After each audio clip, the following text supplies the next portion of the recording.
Voici donc une explication sur le fonctionnement de la borne d'arcade afin que vous puissiez passer des heures à vous amuser avec cette borne. Donc la première chose, c'est pour l'allumer. Vous allez voir sur le dessus, passez avec votre doigt, il y a un bouton, voilà, qui est ici. Vous cliquez sur ce bouton et ça va démarrer la console. Un peu de patience, parce que vous allez voir, ça prend un peu de temps avant que la console ne démarre. Mais si vous avez appuyé une fois au-dessus, elle va se démarrer. Ne vous inquiétez pas, ça prend quand même une à 2 minutes.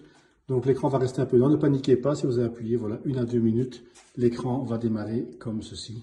Et donc là, vous voyez voir, il charge. Alors, ici sur cette console, vous pouvez en fait jouer à un tas de jeux venant de différentes consoles des années 80, 90 et 2000. Donc pour choisir votre console, c'est toujours à partir du joueur 1 que l'on dirige la borne d'arcade. Et donc vous pouvez ici choisir en fait les jeux des différentes consoles.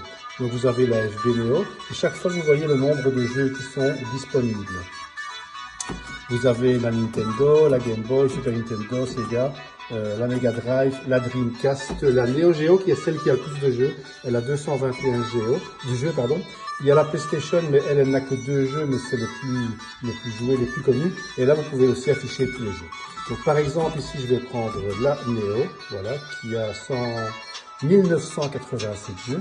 Une fois que si vous voulez rentrer, donc, afficher l'ensemble des jeux du Neo, vous allez voir ici, à chaque fois, il y a un bouton vert qui est retour.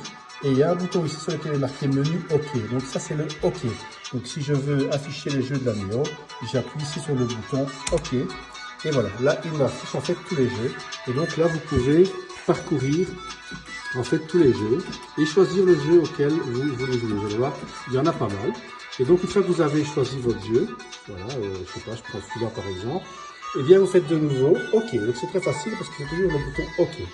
Je fais OK, voilà. Et donc voilà, là, il va démarrer en fait le jeu.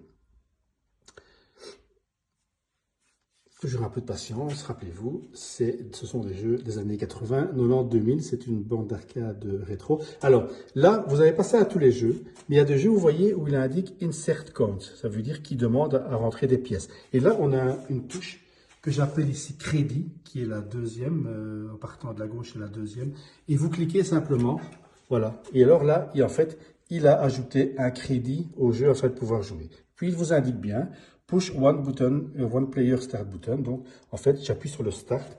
Le start, il est ici, à côté du crédit. Et donc voilà, je clique ici sur start et il va donc démarrer mon jeu. Push start button to cancel play instructions. Voilà, hop. Et voilà, vous êtes sur le jeu. Pour sortir d'un jeu que vous ne voulez plus jouer à un jeu, vous appuyez en même temps sur les deux boutons start et crédit. En même temps, hop, et voilà, il revient. Là, vous pouvez changer, choisir un autre jeu.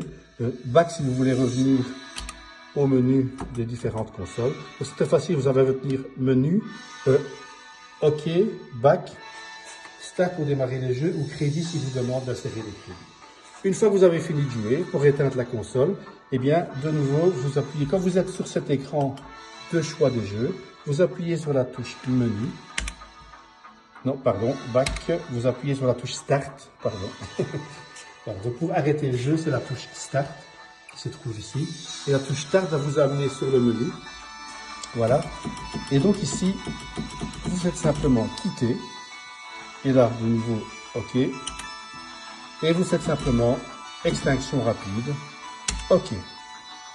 Voulez-vous sauvegarder? Oui, et donc de nouveau, c'est le bouton OK. Et voilà, la console est éteinte.